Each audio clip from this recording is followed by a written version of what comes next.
आप सभी का स्वागत है। इस क्लास में रेलवे ग्रुप डी एग्जाम के लिए रीजनिंग के कुछ बहुत ही महत्वपूर्ण और शानदार क्वेश्चन को सॉल्व किया जाएगा। तो ज़्यादा आपका समय न लेते हुए हम आते हैं सीधे अपने क्वेश्चन नंबर फर्स्ट पे। केवल आप लास्ट तक क्लास में बने रहिएगा। तो जो हमारा पहला क्वेश्चन लिया गया है कथन और निष्कर्ष से। अब कथन और निष्कर्ष से हर क्लास में एक क्वेश्चन इसलिए रखा जाता है क्योंकि रेलवे ग्रुप डी के प्रीवियस ईयर एग्जाम में हर शिफ्ट में 2 से 3 क्वेश्चन आ चुका है। तो हम भी आ जाते हैं अब अपने क्वेश्चन पे। अब हमारा पहला कथन ये बोल रहा है कि सभी कैंची चाकू हैं, और दूसरा कथन बोल रहा है कि कुछ कैंची तलवार है। अब एक बात, अब इसी कथन के अनुसार कौन सा निष्कर्ष निकलेगा हमको यही बताना है। तो इसी कथन के अनुसार पहले हम डायग्राम को बना लेते हैं। अब यही बोला है कि सभी कैंची चाकू है, तो हम बना लेते हैं भैया सभी कैंची चाकू, सभी कैंची चाकू है। अब इसको हम इस प्रकार से लेते हैं कि जितने भी कैंची होंगे वह चाकू के अंतर्गत आएंगे। अब भैया दूसरा कथन ये बोल रहा है कि कुछ कैंची तलवार है। अब कुछ कैंची अगर तलवार अगर बोला है तो यानी कि जो कैंची का भैया कुछ हिस्सा बना लेते हैं तलवार, तो यहाँ पे तलवार लिख लेते हैं। अब एक बात, अब ध्यान से अगर देखेंगे कैंची का भैया जो कुछ हिस्सा तलवार तो है, लेकिन ये भैया चाकू का भी कुछ हिस्सा तलवार के अंतर्गत आ जाएगा। अब इसको हम समझ लेते हैं। जैसे कि जब हम अंदर से बाहर की तरफ जब जाएंगे तो जो हमारा निष्कर्ष निकलेगा सभी वाला, लेकिन अब ठीक इसी के विपरीत जब हम बाहर से जब भैया अंदर की तरफ जब हम इंटर करेंगे तो जो हमारा निष्कर्ष निकलेगा कुछ वाला। अब हम आ जाते हैं अपने निष्कर्ष पे। तो जो हमारा पहला निष्कर्ष ये बोल रहा है कि कुछ चाकू तलवार है। अब चाकू यहाँ पे है, तलवार यहाँ पे है, तो जो ये भैया चाकू वाला जो कुछ हिस्सा आ रहा है आप डायग्राम के माध्यम से भी देख सकते हैं कि ये तलवार के अंतर्गत भी आ रहा है, यानी कि हमारा पहला निष्कर्ष सही हो जाएगा। अब दूसरा निष्कर्ष बोल रहा है कि सभी तलवार चाकू हैं। अब तलवार यहाँ पे है, चाकू यहाँ पे है। अगर कुछ बोला होता तो सही होता, लेकिन यहाँ पे बोला है कि सभी तलवार चाकू, अर्थात इस कथन के अनुसार हमारा पहला निष्कर्ष ही सही होगा। केवल आप लास्ट तक क्लास में जुड़े रहे।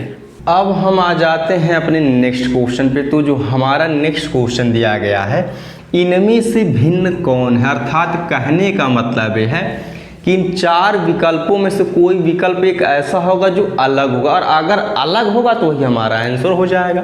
अब एक बात, भूकंप, चक्रवात, अकाल और बाढ़। अब ध्यान से अगर हम देखते हैं तो भैया भूकंप हो गया, चक्रवात हो गया और बाढ़ हो गया। ये तीनों है प्राकृतिक आपदाएं। हम यह कह सकते हैं कि ये तीनों ऑप्शन एक समान है और ये प्राकृतिक आपदाएं हैं, और ये जब आती हैं तो बहुत ही जान और माल की बहुत क्षति होता है या नुकसान होता है, यानी कि सी वाला आंसर ही सबसे अलग हो जाएगा क्योंकि ये प्राकृतिक आपदा नहीं है। ठीक, अब हम आ जाते हैं अपने नेक्स्ट क्वेश्चन पे। तो जो हमारा नेक्स्ट क्वेश्चन दिया गया है, यदि 2 × 2 = 16, 2 × 3 = 36 और इसी प्रकार से 2 × 4 = 64, तो 2 × 6 बराबर यहाँ पे अब कौन सी संख्या आएगी हमको यही बताना है। तो एक बात, तो पहले हम इस पैटर्न को जब हम जान जाएंगे या भैया पहचान जाएंगे तो इसी पैटर्न के अनुसार ही यहाँ पे वही संख्या आ जाएगी। तो पहले भैया इसको सॉल्व करते हैं, समझते हैं। अब एक बात, जैसे कि अगर हम 2 में 2 से गुणा करेंगे तो भैया 4 आता है, लेकिन यहाँ पे 16 लिखा गया है। अगर हम 4 का स्क्वायर कर देते हैं, यानी कि अगर 4 × 4 कर देते हैं तो भैया 16 आ जाता है। अब यही देख लेते, कहने का मतलब है कि जैसे कि दोनों संख्याओं का गुणा करके जो यहाँ पे संख्या आई है उसका जब स्क्वायर किया गया है तो ये संख्या आई है। तो सेम पैटर्न, कहने का मतलब है कि यही पैटर्न हम ही देख लेते कि यहाँ पे फॉलो होता है या नहीं। तो 2 × 3 = 6 होता है, तो हम 6 का स्क्वायर कर देते हैं। अब 6 × 6 करेंगे तो 36 आ जाएगा, जो कि यहाँ पे लिखा भी गया। तो कहने का मतलब ये है कि इन्हीं दोनों संख्याओं का गुणा करके जो संख्या आएगी उसका स्क्वायर किया जाएगा, तो यहाँ पर भी फॉलो होगा। तो पहले हम यहाँ पे पहले सॉल्व कर लेते हैं। 2 × 4 = 8। अब 8 का जब स्क्वायर करेंगे तो भैया 64 आ जाएगा, जो कि लिखा गया है। तो उसी प्रकार से इसका भी गुणा करके इन दोनों संख्याओं को उसके बाद हम स्क्वायर कर देते हैं, यानी कि 2 छक्के 12। अब जब 12 का स्क्वायर करेंगे तो आ जाएगा 144, जो कि ऑप्शन नंबर हमारे डी में दिया गया है। अब हम आ जाते हैं अपने नेक्स्ट क्वेश्चन पे। तो जो हमारा नेक्स्ट क्वेश्चन दिया गया है, दिए गए प्रश्नों में प्रयुक्त शब्दों को तार्किक क्रम में लिखे, यानी कि जो 5 गो जो शब्द दिए गए हमको यह बताना है कि सबसे पहले क्या आएगा, उसके बाद क्या आएगा, फिर उसके बाद क्या आएगा और सबसे अंत में क्या होगा। अर्थात जैसे कि अब जन्म, मृत्यु, दाह संस्कार का मतलब ये होता है कि जलाना, शादी और शिक्षा।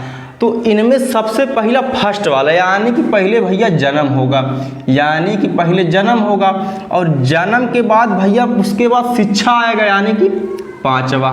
अब शिक्षा के बाद यानी कि इन 3 विकल्पों में से उसके बाद भैया शादी होगी, यानी कि 4था, और शादी होगी उसके बाद भैया मृत्यु आता है, यानी कि 2रा, और मृत्यु के बाद उसको फिर जलाया जाता है, यानी कि 3रा। तो भैया पकड़ लेते हैं 1, 5, 4, 2, 3 कौन से विकल्प में है, जो कि सी वाले में दिया गया 1, 5, 4, 2, 3 आप देख सकते हैं।